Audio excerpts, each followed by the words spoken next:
Does it ever feel like you're a marketing professional just speaking into the void? Well, with LinkedIn ads, you can know you're reaching the right decision makers. You can even target buyers by job title, industry, company, seniority, skills. Wait, did I say job title yet? Get started today and see how you can avoid the void and reach the right buyers with LinkedIn ads. We'll even give you a $100 credit on your next campaign. Get started at linkedin.com/results. Terms and conditions apply.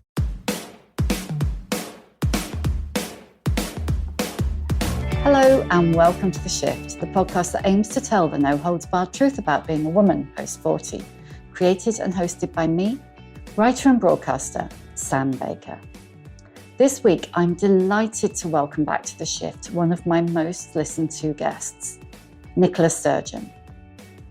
When we last spoke at the start of 2022, Nicola was First Minister of Scotland, the first woman to hold the role, the first woman in 600 years to be the Keeper of the Seal, and during her tenure, she was widely acknowledged to be one of the most impactful politicians of her generation.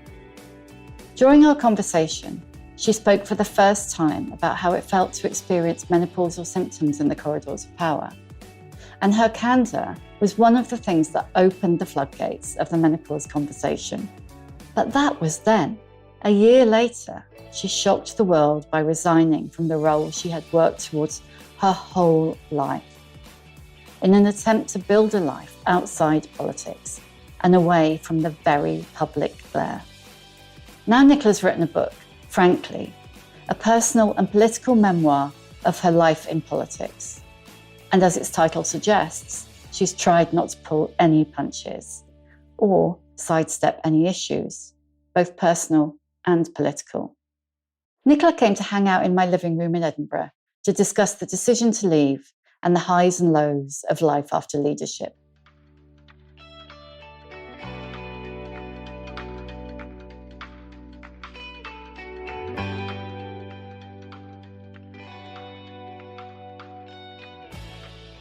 Welcome, Nicola.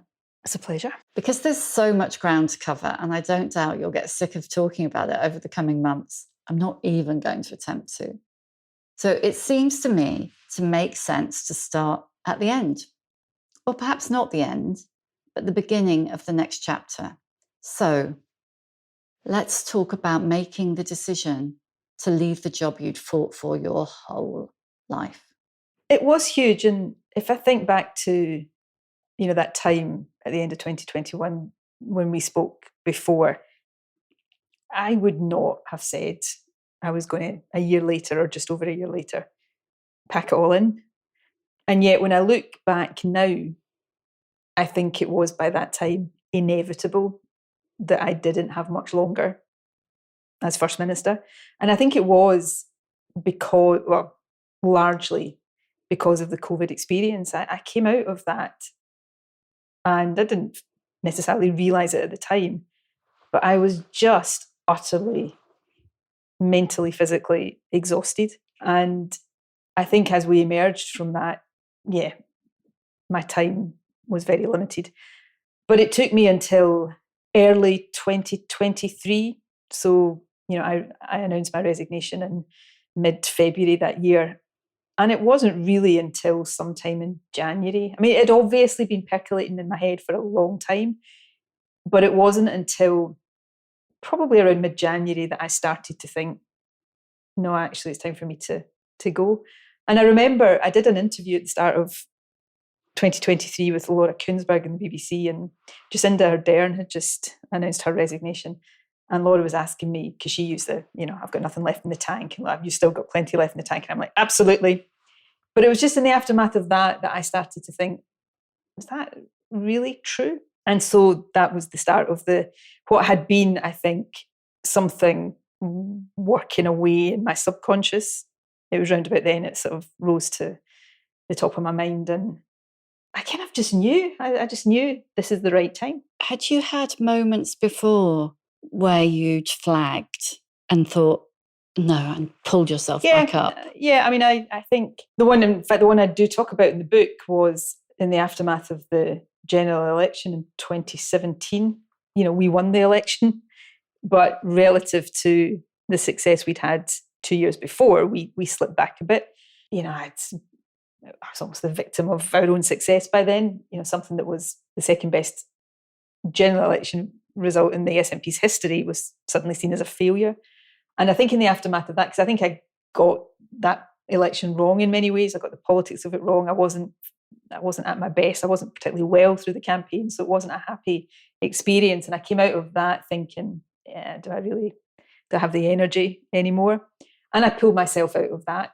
Also moments maybe less acute than that one during the kind of earlier part of the Alex Salmond sort of saga that I thought, I can't do this. But these were moments that passed pretty quickly. The difference when it came to me resigning was that I knew it wasn't just a moment. I knew that I'd been First Minister for 8.5 years. I think COVID made it seem, and probably made it the equivalent of 10, 11 years. I was exhausted, but I'd also I came out of COVID having kind of just lost my appetite for politics, for the cut and thrust of politics. And maybe that in itself is not a bad thing, maybe a bit less of the cut and thrust of politics. But in leadership, you have to have a bit of that kind of, up and at 'em, fighting spirit, sort of taste for the jugular. And I had just lost it. And maybe it was just everything after COVID, in the immediate aftermath of COVID anyway, just seemed a bit smaller and it was harder to get worked up about the normal business of politics when you just spent, 2 years dealing with literally life and death stuff. So it was all of that, just a sense of having been in frontline politics for so long, politics globally was becoming, polarised and toxic. And in Scotland, I felt I was a symbol of that. And I guess even if I wasn't doing it deliberately, I was feeling that. Nobody was without an opinion on me. So, and lots of people still supported me. I could have gone on winning the elections. I'm pretty sure I could, but I still felt that I was deepening that sort of polarised sense of politics in Scotland. And what was the impact on you of being the focus of that, if you like? It was almost easy for people to take their disagreements, which they no longer seem to be able to have, and just focus them on you. I think when you've been in kind of frontline politics for as long as I had, and it's a bit kind of if you just chuck somebody straight into that, I think it would be very difficult to deal with. But I'd been in it for so long, and it's a bit kind of boiling the frog kind of phenomenon. So by the time it got to the point of hysterical division and polarisation, I'd become quite inured to that side of politics. But even so, I was increasingly aware. And I don't think this is particularly Scottish or particularly something around me, but it feels Western, in my context, it felt that not just everybody had an opinion on me, love or loathe, but so many issues were being seen through the prism of what people thought of me. So on any issue, whatever somebody separately might have and calmly and objectively might have thought of that issue, if I was on one side and they didn't like me, they were on the other, and vice versa. If somebody might have disagreed with something, but if I was in favour of it and they loved me, then obviously they had to defend it. So it was just undermining any ability to have a kind of proper rational debate about things, because people picked their side of every issue based on whether they loved or loathed me. And I'm maybe overstating it because I can only be subjective about it, but that is increasingly how it felt. And it just didn't feel particularly healthy. I think looking back, I thought, and I remember saying this when I made the statement about my resignation, that I hoped that me kind of stepping down would allow that to reset a bit and politics would go back to being a bit saner. I'm not sure that happened. I don't think it did, no. But yeah. Looking at it from the vantage point of, summer of 2025, I don't think so. I think that was a naive hope. Well, it was the beginning, not the beginning, the middle, wasn't it? I think of the wave of, I don't know, polarisation is the best word, really. Yeah, I mean, I think we're still in that. I think the wave is yet to kind of passes. I'm a great believer, born of quite a big number of years of experience now, that everything in life, and certainly everything in politics, is cyclical. Definitely. The wheel turns, and And so, where we are just now will pass and things will move on. But how long that's going to take, I think, is still quite difficult to predict. And then you throw social media and the internet and AI into the mix. Yeah, it's easy to say, well, it's all down to social media, but to a large extent, it's true. It's just not helping. Certainly not helping, but I think it has exacerbated and accelerated maybe some of these trends that would have happened anyway. But it just makes it impossible. Everybody, and social media companies drive this with their algorithm, and it's all a business model for them. But they drive people into their kind of tribes and camps, and never the twain shall meet. And it just reinforces divisions that without that would be there, but not in the sort of same vitriolic sense that they are now. One of the things that struck me when I was reading, frankly, was the sense of personal responsibility that you had. I mean, particularly through COVID, but actually all the way through. But also, and I'm trying to work out how to say this, I don't mean that you took things personally, but there was if you read a memoir by a male politician, you don't actually get the sense, massive generalization, huge generalization. It's me generalizing, not Nicola. Mm-hmm. But you don't get the sense that really anything is their responsibility. And it struck me, firstly, how much personal responsibility you felt you had, but also, in a way, the responsibility that you took in leaving when you did. And I think the same, tell me if I'm not making any sense at all. And I felt the same about Jacinda Ardern. I wondered if a male politician in the situation you and she found yourself in, i.e. absolutely knackered, and just maybe without the wherewithal to stop bailing the Atlantic, keep bailing the Atlantic with a sieve. I wonder whether you think a man would have made the same decision. I think, and again, I'm now generalising, but I think in general, no. And think about it. Can you think of many examples of men who've left office before they had to, or before people were really thinking, it's time for them to go? And I can't think of that many, to be honest. And I think so that sense of taking personal responsibility. I mean, I think all political leaders should feel that, but I think in part it's partly my personality and partly the whole kind of, and there's maybe a negative in it. This sort of, it comes from that imposter syndrome, lack of confidence, so that need always to feel that I am kind of stepping up and proving that I am capable, and therefore that I need to take responsibility on my shoulders. And it's interesting because one of the criticisms, and not entirely unjustly, I should say, that was made of me as leader was that I didn't consult enough. I didn't have a big enough team around me. I took too many of the decisions, without wider consideration. Now, it's not true that I didn't consult, but it is true that I always felt I had to, understand the decision I was taking, feel as much as you ever can with difficult decisions, at peace with it, and also have a sense of, if it goes horribly wrong, I've got nobody else to blame because it's my decision, and I would know the arguments for and against inside out. And it's interesting that in a man, because my predecessor's First Minister Alex Salmond in many respects was no different. He kind of did to, not always, but on some things he would do that. But in a man that's seen as really, strong, decisive leadership, so often in a woman, it's almost like a character flaw. It's, you're not consulting enough and you're not being collaborative enough.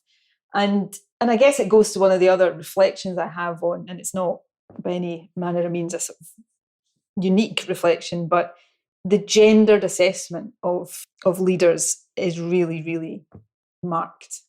And things that will be praised in men will very, very often be criticised in women. Well, it's that kind of classic thing, isn't it? Men are decisive, women are bossy. Yeah. And I if you go back, I'm not that I'm suggesting anybody does, because it would be a terrible read, but if you go back and do an analysis of all the commentary in me down the years of my political career, it would all be things that, too serious, didn't smile, kind of frumpy, bossy, all of that, and flip it on its head with a man. With, if I'd been male, that would all have been, serious and, gravitas and charisma and, strong and decisive and in control. And it's just, and, you see it. Jacinda definitely suffered from that. Hillary Clinton, Theresa May, to be fair, also suffered a lot from that. And the reverse, no woman, and I will say this, and die in a ditch over this statement. No woman in politics would get away with Boris Johnson's unkempt appearance or lack of being on top of subjects or just his generally chaotic approach to life and leadership. And no woman would survive 5 minutes with that approach. No, you just would be found wanting. Yeah. Immediately, wouldn't totally. you? One of the threads that runs through the book really is confidence or lack of, and the disconnect between the outer you describe it as being a public introvert, which I think is a really good description. That kind of the disconnect between, the woman on the stage in the zhuzhi suit and the high heels and the kind of your psychic self in the wings going, who is that? Yeah. Yeah, I mean, I guess I've had that throughout my life, and the public introvert is the best way to describe it. I am much more relaxed on a stage in front of 10,000 people than I am sitting, around a table with 10 people. And it's not that it's not the kind of public version of me is not real or authentic. It is, but I have to kind of put on, the kind of metaphorical suit of armor and get up and perform in that role. So, when I was a teenager, first active in politics, and I describe it in the book, the kind of stuff I would wear, the sort of, to give me that sense of belonging in that space. And then over the years, that becomes the suits and the high heels. And there was always that bit of disconnect between the private me and the public me. And it is born of, I guess, just looking at the public version and thinking, oh my God, is she really up to that? Am I really up to that? I think the flip side of it, and I think I've came to the point quite a while ago, actually, in my life, that it is a bit of a superpower to lack confidence, because it does make you work much harder. It makes you kind of push yourself much harder. I think I have come to the conclusion that it has done me more good than harm in my life. I possibly wouldn't have got to where I was if I hadn't had that sort of inner voice always questioning, are you good enough for this? Are you up to this? Because it was that voice that made me determined to prove that I was, and so work harder and push myself harder. Where did that voice come from, do you think? I think I'm a naturally shy, introverted person. I kind of, grew up in a working class family in the west of Scotland.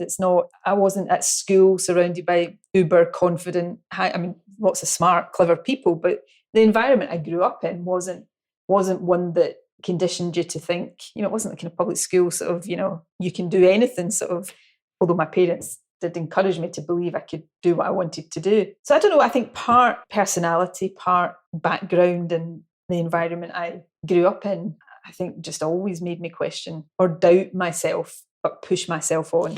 I mean, I identify with it to a lesser degree, but you had that really interesting combination of, I will do this. So there's a bit of a rebellious streak. I was kind of thinking about this recently. Alongside that sort of shyness, introversion, was a determination. So I remember speaking to a careers advisor at school and telling her that I wanted to be a lawyer, and she looked at me as if I'd said I wanted to go to the moon. I mean, it was very clear that she was oozing this kind of sense of, that's not for people like you. Yeah. And I vividly remember that day, and there was just inside me, it was like, no, I am going to do that. And then the other example, my English teacher, who was a Labour councillor and obviously got wind that I was interested in politics and just assumed, not a daft assumption given where I grew up, that I would join the Labour Party. And I remember also then thinking, no, I'm not going to do what you expect me to do. So alongside that, it's a real shyness, but kind of determination and single-mindedness and not,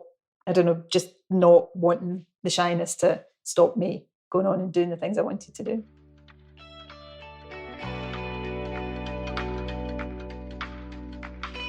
This episode of The Shift is sponsored by Shopify. When I think back to starting The Shift, I can hardly believe I pulled it off.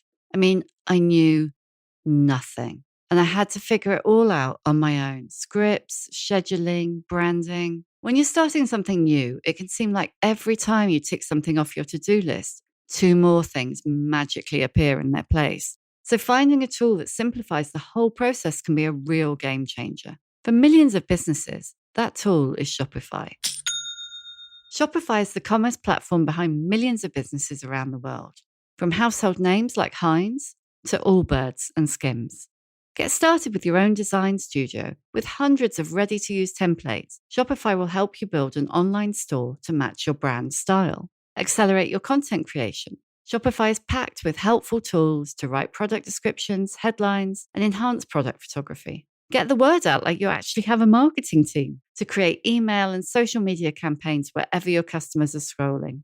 And best yet, Shopify is your commerce expert with world-class expertise in everything from inventory to international shipping to processing returns, you name it. If you're ready to sell, you're ready for Shopify. Turn your big business idea into with Shopify on your side. Sign up for your £1 a month trial at shopify.co.uk/shift. Go to shopify.co.uk/shift.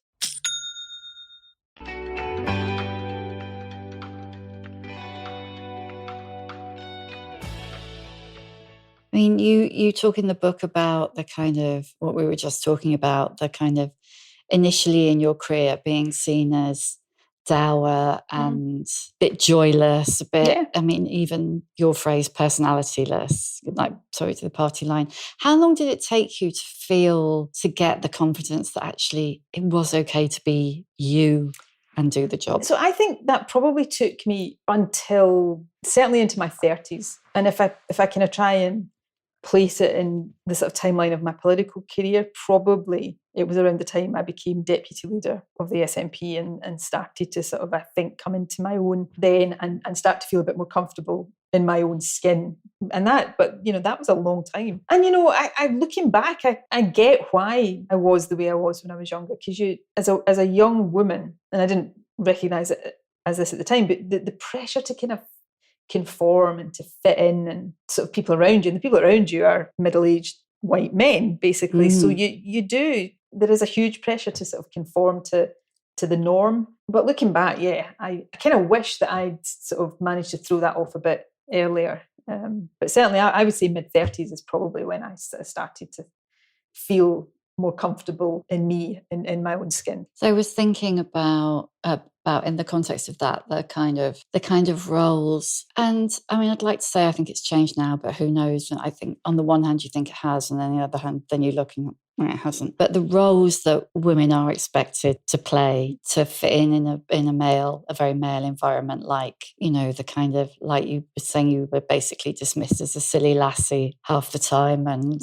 and the whole nippy sweetie thing that you were never able to get rid of once it started. Did you feel like you had to kind of be either one of the boys or the flip side of what we're seeing happening now in the kind of Trump environment, the kind of, the MAGA skinny blonde? I think I probably did start to realise this quite early on, is that as a woman in politics, you're often damned if you do and damned if you don't. So I think the pressure is to be, to fit in to those around you, which is to become quite masculine in how you present. And the problem with that, as I found out, is that you don't get credited with the things that men get credited with. So in the women, they become dour and, sort of too serious. But if you go the other way and try to become overly feminine, what you get then is you're not serious enough, you're frivolous, kind of flighty. And so I think women end up, or certainly when I was growing up, I'm not convinced it's changed that much. It's whatever way you go, you'll get kind of hit over the head in some way. So what is the answer to that? And I'd say this to young women when I get the chance now, is just try to be yourself. Just try to be who you are. And, some people will like that, some people won't. But the most important thing is to feel comfortable in your own skin. But, even as leader, I think people have different expectations of what is, as well as judging women in leadership differently. People have different expectations of women. I think you're, in a political party or government context, I think there's an expectation that you'll almost be kind of a mother figure to colleagues and such like, and you'll kind of ask the them. office mum. Yeah, so I would all, Alex Salmond, and I'm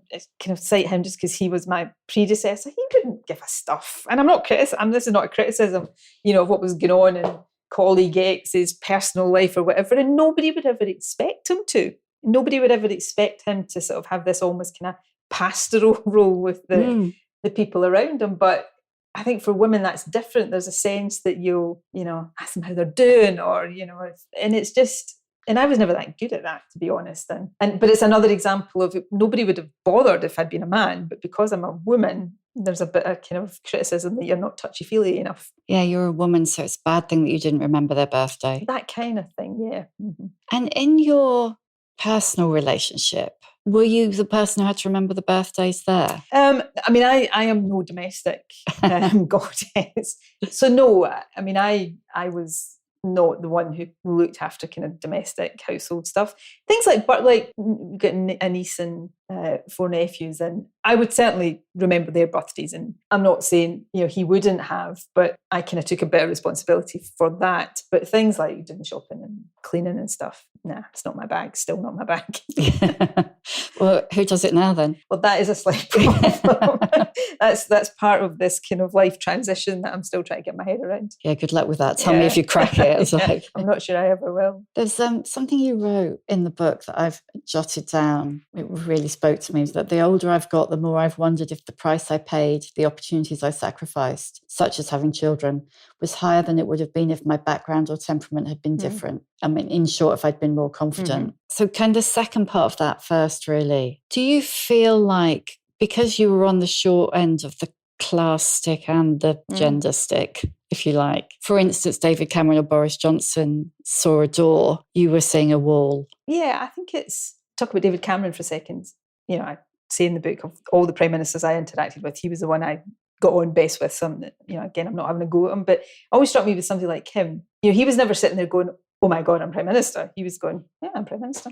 Yeah, of course I'm Prime Minister. I was born to be. Yeah, I was born to be Prime Minister. So there was always that kind of difference. I think the point I was making there is, and it goes back to this, I have always, and it's, served me well, so I'm not saying it was the wrong thing, but I've always felt I had to work harder than anybody around me, or maybe harder than I, strictly speaking, had to work in order to achieve what I did. And as I look back now, if I was given the ability to turn the clock back, 30 years, and given the opportunity to have children, I would say, yeah, I would choose to do that, but only if I can still do all the other things I want to do. So I suppose that's the question now. I look back and I think, all these things I kind of didn't do when I was younger because I was so focused on doing the things I wanted to do. Maybe I could have done all of that and still done some of the other things. I mean, there was no way of knowing that at the time, but I think that is one of the prices of, from the combination of background and personality, of that feeling you're maybe not quite meant to be there, so you have to really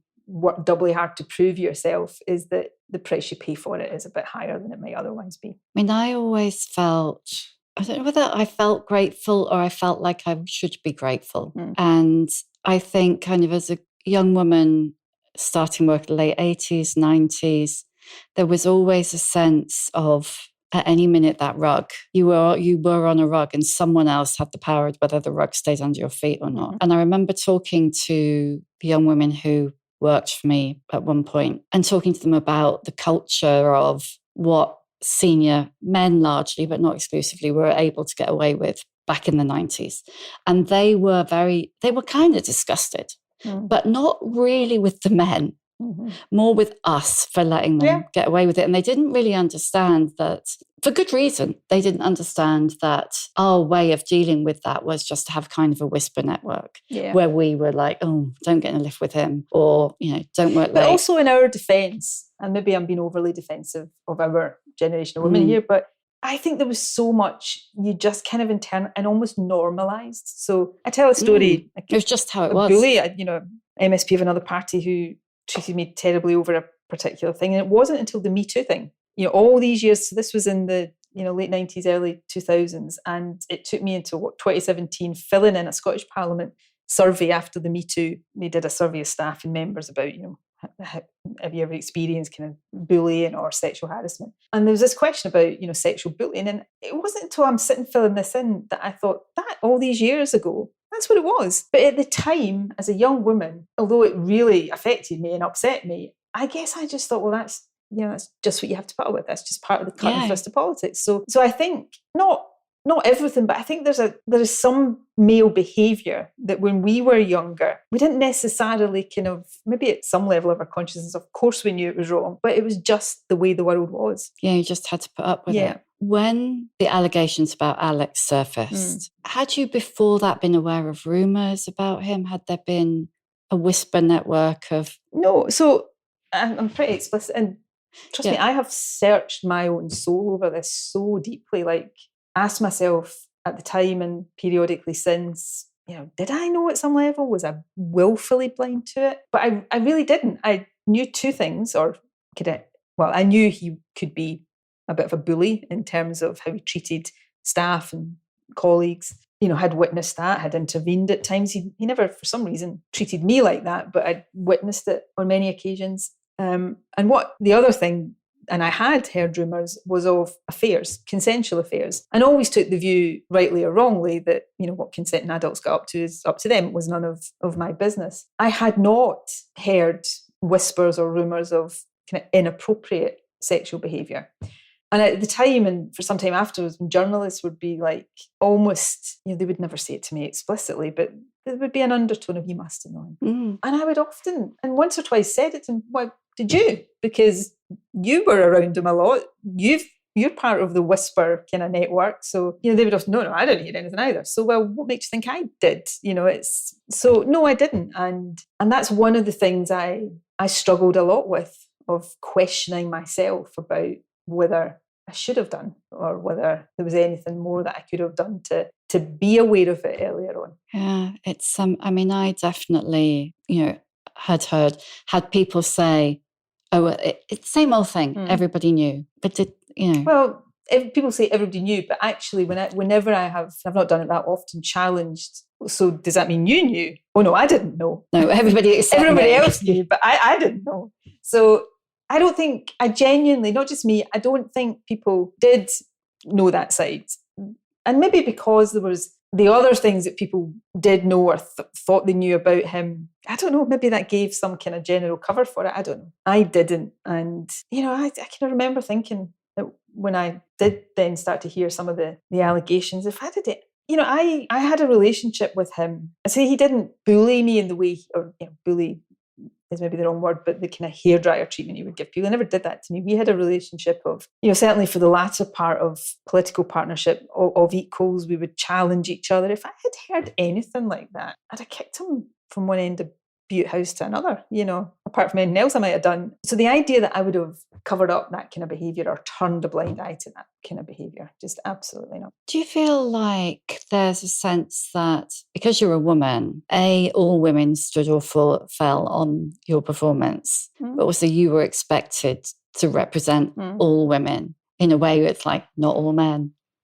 I think, I suspect every woman in a senior position will feel to a greater or lesser extent that responsibility, that the mistakes you make, the failures you have will not just be attributed to you. There will be some people, probably still many, many more than we're comfortable with, who will use your mistakes and your failures to say, women are actually not up to leadership at all. So I think I was always at some level conscious of that. This just entered my head. Did that occur to you when you decided to step down? Yeah, I think it was there. I think if I look back, I wonder, and I don't know that this was like really, at the front of mind, but it was definitely in there. I wonder if I'd have stood down earlier, not years earlier, but maybe 6 months earlier or something. I just wonder if actually that sense of I've got to keep going because, if I stand down, then maybe that kept me going for longer than I otherwise would have done. But, I'm not sure. I don't want to overstate that. Because the other thing was I wasn't stepping down after 6 months in the job and finding I couldn't hack it. I was stepping down after, almost a decade and leading the country through a pandemic. So I'm not sure that was a particularly sort of strong strand in my thinking. Maybe it should have been a stronger one. I don't know. No, not at all. What was it? What was the hope, having made the decision and done the deed and dealt with the kind of like shock fundamentally of other people's responses? What was your hope for what came next at that point? So the shock's because for what felt to me like a long time, and it was certainly at least a year, every journalist in the land appeared to have been predicting that I was about to step down. That's journalists for you, though. And then the minute I did it, it was like shock horror. That's, unthinkable. So I think politically, as I was talking about earlier on, I kind of hoped it would be a sort of reset moment for Scottish politics. That didn't quite happen. Personally, I was really braced for, quite a tough transition. I'd been First Minister for more than 8 years, but I'd been in government for 16 years. I'd been, so it was a big step. And politics had been your life. And politics had been my life. So I was 5? Totally, yeah. So I was kind of braced for it being, a tough transition. I was looking forward to it. I was ready for it, but I didn't expect that it was going to be plain sailing all the time. I anticipated I would miss it. I anticipated that there would be periods where I would think I've done the wrong thing. I want to go back, and I do sometimes even now miss the kind of cut and thrust and the sort of being at the centre of things and having the the power to take decisions that impact on people's lives. But I was looking forward to it. I had no doubt at that point. And people around me, it's because some people, and again, I totally get this, look at what happened shortly after and think, well, she must have known. That's why she stood down. And it's not. And people around me, between saying I was going to resign and actually resigning, it was just over a month. And those closest to me, in my sort of First Minister's office and everything, they will say that I was more relaxed, I was happier, I was like looking forward to a different sort of pace and nature of life. And I wouldn't have been like that if I'd had any idea what was coming. So yeah, I was apprehensive about it, but I was also much more than that, kind of looking forward to it.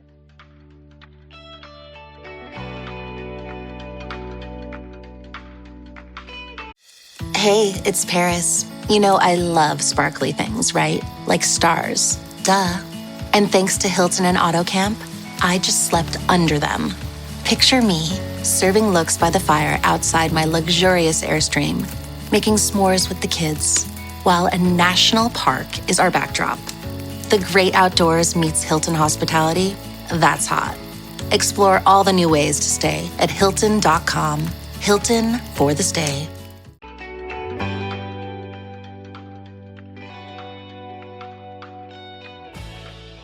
And we can't talk about this too much. You write about it in the book. You'd only been 8 days out of the job when the police knocked on the door. Yeah. Can you just, as I say, you've written about this, but can you just tell us briefly how it has been, how this lasts, is it 2 years? I can't even do the maths. It must be 2 years. It's more than 2 years now, actually. It's It was April 2023. But it was hanging out, and it was hanging over you for 2 years. March this year. So virtually 2 years, yeah. So your hope to go from, okay, I know who Nicola the politician is, but who's Nicola the person? Do you know, ironically, I did probably find out more about who Nicola the person was than I might have, and I did it more quickly than I might have done otherwise. There is no part of me thinks, oh, every cloud is a, I wish it hadn't happened. Every part of me wishes it hadn't happened. But my goodness, over the last couple of years, I have learned more about myself. I've learned more about, I guess, just how human resilience works, and sometimes for brief periods doesn't necessarily work. And I've definitely learned about the people in my life I can count on and trust. And, I've been so lucky in the friends that have kind of stood by me, rallied around me, kept me going in periods. And, I think back, because I've been so single-minded and focused on career, I've not been the best friend to people in the past. And I look back on that with a bit of guilt now, and, also determined to be a better friend in future, because there are periods over the last couple of years where I don't know that I'd still be standing without some of my pals, just almost literally picking me up and keeping me going. So it's been, people go through much worse things, so I'm not, but it was a pretty grim thing to go through. Definitely the hardest period of my personal life, but I came through it. And, I'm not exaggerating when I say I am a kind of happier person in many ways than I was before it. I know myself better. I know what makes me happy. I've got a much better sense of that than I had a couple of years ago. So yeah, I'm not a different person, but I definitely have a different perspective on life. I've learned you've got this black kind of cloud hanging over you every day for a long period of time. You kind of learn how to live in the moment much more than, okay, this cloud's still there, but you know what, it's a sunny day today and I'm going to see this friend, or I'm doing this thing, or I'm reading this brilliant book. So I've never been very good at that in the past. But I learned, and it sounds horribly cliched, but I literally learned to just find the joy in every day. And some days it was more than another. Some days it was really hard to do. But I think because of that, I'm probably a more contented person than I was beforehand. You write in the book about that one of the factors in the decision to resign as First Minister was, I won't be able to remember exactly how you put it now, but kind of a midlife.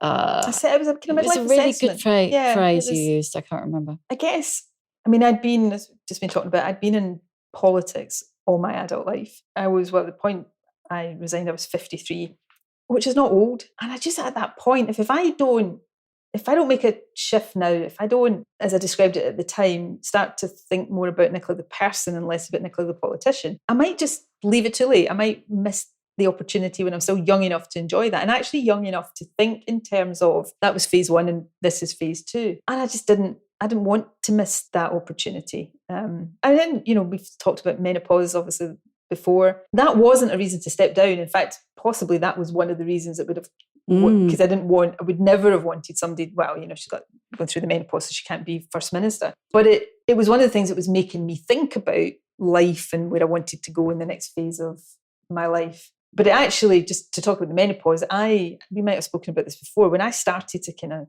experience menopause symptoms, I literally couldn't find anybody who'd gone through it in a position of leadership, not that there are many of those. And again, I don't mean this critically, but Hillary Clinton, Angela Merkel, they all must have gone through it. And yet I couldn't find anybody that I could look to and say, right, okay, here's a bit of, kind of role model explanation. And I think we will have spoken about this before, but I had terror moments standing in the chamber of the Scottish Parliament during First Minister's questions, when I would have brain fog and it would just my heart would start to race. And I think women who go into leadership sort of from now and in the future, I hope they have people to, when they get to that stage, and I'll only be one of them, who can talk about what it was like and actually demonstrate you can do it. It's not something that is a barrier to doing these big jobs. I'm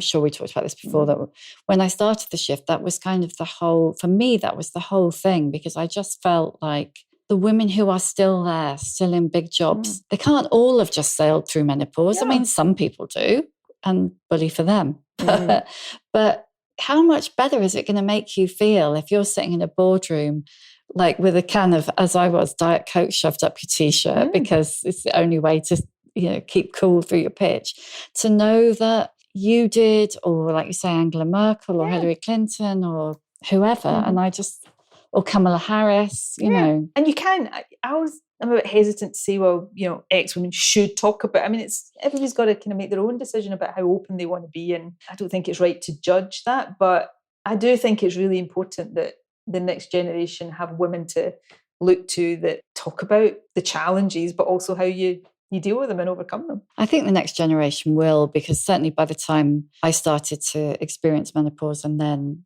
working on the shift, I was definitely working with a whole bunch of young women who periods were every part of everyday discourse. Yeah. So I can't imagine, and I remember thinking when I was having the symptoms, there is no way those young women will get to this point and just go quietly. Exactly.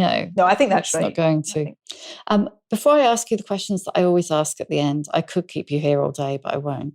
I'm going to ask you about learning to drive, because I think learning to drive at 53 is bloody amazing. I think it's bloody amazing as well. It's possibly one of the things in my life I am proudest of. You should be. So tell us about it, because you'd spent your whole life with someone else booking your train tickets, presumably. Well, not my whole life, but certainly in my years in government, largely. I also, as First Minister, had, was driven most places. I had police security and everything. So I wasn't used to having to get myself around. Before that, when I did have to get myself around, I always lived and worked in cities, not always the same city, but I just learned to drive. I took driving lessons when I was I don't know, 18, 19, but I was never that interested in it. And it was never a necessity.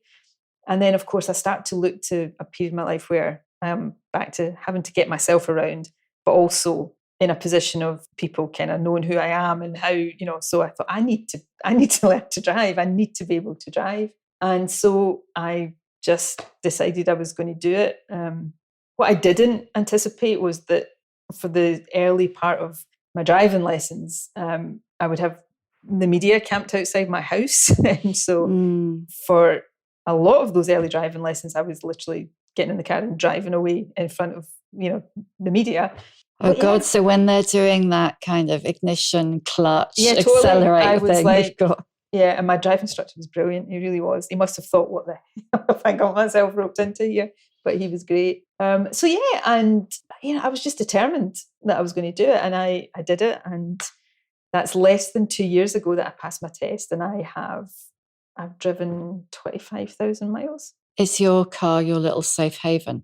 It is. I mean, it is. It's a poor wee soul. I mean, it's bashed, and I've not had any actual accidents, but just parking things, the wheels are a mess. I had a fight with a pillar in the Scottish Parliament garage a few months ago where I was kind of trying to leave the parking spot and the pillar attacked me. So there's a big bash in the passenger side door. So yeah, but I love it. It's absolutely my sanctuary. I get in there, I put on some 80s music and off I go. What's your music of choice? Do you know what when I learned to drive at first, it was something about this that kind of calmed me. And then it became a bit of it was an association with, if I'm driving, I need to have this on because I listened to smooth radio. So lots of 80s music, brilliant. In training to be a taxi driver.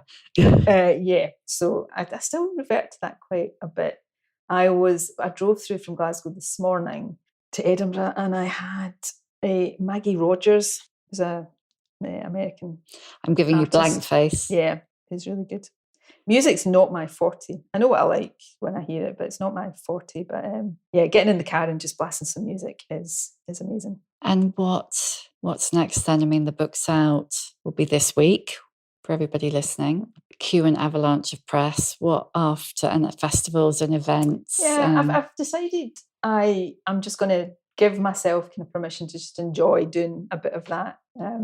I stand down from Parliament in the spring of next year, and I'm kind of just decompressing, or will decompress a little bit after that. And then I don't know, and that's the thing, I don't really know what I want to do. I would like to write more, and will possibly try my hand at that. There's issues that I care a lot about that, there are some opportunities in the mix to try and pursue some of those. But I don't know, for the first time in my life, or it feels like for the first time in my life, I've got a bit of freedom to kind of pick and choose what I want to do, where I want to do it, how I want to do it. Also just a bit of free, we talked before, I don't want to make it, I don't regret anything about my career. On the contrary, but that single-minded focus on politics meant I didn't maybe enjoy as much as I could have done, just all the things that come with being young. So I don't know, maybe I'm about to have my kind of delayed adolescence. Start raving. I got a tattoo. Oh, did you? Yeah. Let me see. I'm quite tempted to have one for my 60th birthday. Oh, I would recommend it. It's very nice. So it might not be my last. So yeah, all these kind of like midlife crisis things, it's now the time to enjoy them. So the writing experience didn't put you off? Oh, not at all. I think it's a very unique kind of book, writing a memoir. So and there must have been shed loads of research. Or have you got big fat diaries? No, I don't actually. Which when I started, I thought that's going to be a problem. I haven't kept diaries. And then I don't know whether I just made a virtue out of necessity, but I got to the point where I thought, actually, maybe it's more a good thing than a bad thing. Because I think if you had diaries, you'd become a bit of a prisoner of them. Whereas I had to go, and it's amazing. The memory is just a strange thing. Like things I would be convinced would have happened 1 year, and I would have staked my life on it. It would have been 2 years before or after. So I enjoyed the process. I mean, I wrote it over about 2 years, obviously not consistently. I enjoyed it a lot, actually. I enjoyed the editing process much more than I expected to. So no, it's definitely not put me off. I'd love to try my hand at fiction, but it's not something everybody can do. So, and you'd probably, given the books you like reading, you'd probably set your own standards too high. That's I wouldn't want to do it unless I thought it was good enough. more than good enough. So, but yeah, I'll probably try, but it may never see the light of day. We'll see. Right, questions I always ask at the end. So you've answered these before, so I'll be really interested to go back and see how they've changed, because they always do.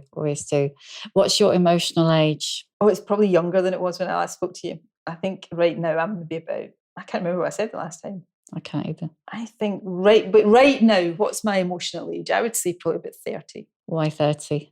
Because I think I have gone back a little bit to, maybe even a bit younger than that, actually. I think I've gone back to, I was going to say gone back to, I'm not sure it ever was this, to sort of a kind of freer sense of just finding the things that kind of make me happy and putting a bit of a premium on. You can't be happy all the time and everything. I don't mean that, but I attach much more importance to things that make me happy, that bring me kind of joy and fulfillment. And I think that's maybe something in the normal sweep of a life, you kind of are more like that when you're younger, and then maybe lose that a bit as you get older. Maybe you get it back in much older age, I don't know. I have a theory that quite often when I ask, not often, but every so often, when I ask someone their emotional age, you do get people who go 5 and... Yeah. So they literally feel like more in touch with their little carefree self as they've got older. I was always quite a serious child, so I was probably more emotionally mature when I was 5. Okay, this isn't going to be easy for you to answer because you read so much. Book recommendation. So I've just read Atmosphere. I saw you recommend that somewhere else. Yeah. I read it a couple of weeks ago and I really enjoyed it. I kind of didn't know that I was going to, but I did. So I would recommend. Is that Taylor Jenkins Reid? Taylor Jenkins Reid. And so I would definitely recommend that. I read loads. When I was in the kind of latter stages of writing my own book, I was finding it really quite hard to read. And I hate the sense that I've kind of lost my reading mojo. So picked up, somebody had recommended a kind of crime author to me that I'd never read before, Lisa Jewell. Oh yeah, she's great. And I read one of her recent ones, but then I went back and read some of her earlier stuff, which is not crime. And it's really good. Yeah, no, it's much more rom-com-y. And then, but kind of really family saga kind of stuff. So Before I Met You, I think is the title of one of her earlier books, which I read and absolutely loved. I read, in fact, you interviewed her recently, a pal of mine, Steph McGovern. Yeah. Deadline. I read hers recently, which is good. I'm going to slightly cheat the next question. Then normally I would ask, what advice would you give younger women? But I'm going to cheat. And if you went back to the doorstep when you were 17 years old, and I'm really sorry, her name is just... Kay Ulrich. Went back to Kay Ulrich's doorstep when you were 17, what would you say to the Nicola standing there, about to ring the bell? I would say definitely do it, because I think I stood for a while and wasn't sure if I was actually going to do it. And I think I would say, do what you're going to do and you won't regret going down this path, but try and be a bit more confident in yourself, try and believe you can do it. And just, I was going to say, I would say to her, be yourself, be you, but I'm not sure she would have had a very well-formed idea of who that was back then. So I think just be yourself and just feel a bit more confident. You're on a good path, you're on the right path. It will have many twists and turns along the way. Yeah. And many we haven't spoken about, but they're all in the book. Who's your old bird role model? I think it's still, she'll hate me referring to her as an old bird, actually. I think it's still my mum. I look at my mum and just think, if I kind of follow your kind of, I don't know, not path in life, but if I sort of close to me, your kind of outlook and attitude and approach to life, I won't go far wrong. What's your superpower? I think it is the imposter syndrome, the wee voice in my head telling me I'm not good enough, because I think even today it will still, it might feel at times as if it holds me back, but actually it's kind of pushing me on. And last one, how many fucks do you give? I always find this question really difficult to answer, because part of me just wants to say none. I don't give a fuck. But I don't want to be somebody that doesn't give a fuck. So I think the answer to that question is I don't give any fucks anymore about the things you shouldn't give a fuck about. Like the stuff that the newspapers write about me or the opposition say about me or my kind of... And I don't mean I don't listen to criticism and I don't give a fuck about criticism that I should listen to, but just all the capping about, all that stuff, I really don't care. But I still care passionately and really strongly about, some of the things we've been talking about the state of the world, about, the kind of world that women have to battle into to get to where they want to be. I care a lot about that, and I wouldn't ever want to be the kind of person that didn't. So I give some fucks, basically. Thank you for listening. If you enjoy The Shift and would like to show your appreciation, why not buy me a coffee? Go to www.buymeacoffee.com/The Shift with Sam Baker. You can hear a new episode of The Shift every Tuesday, wherever you get your podcasts. And if you like what you hear, please do rate, review, follow, tell your friends, because it really does help other people find us. And if you'd like to know more about my own experience of shifting, my book, The Shift, How I Lost and Found Myself After 40, and you can too, is out now in paperback.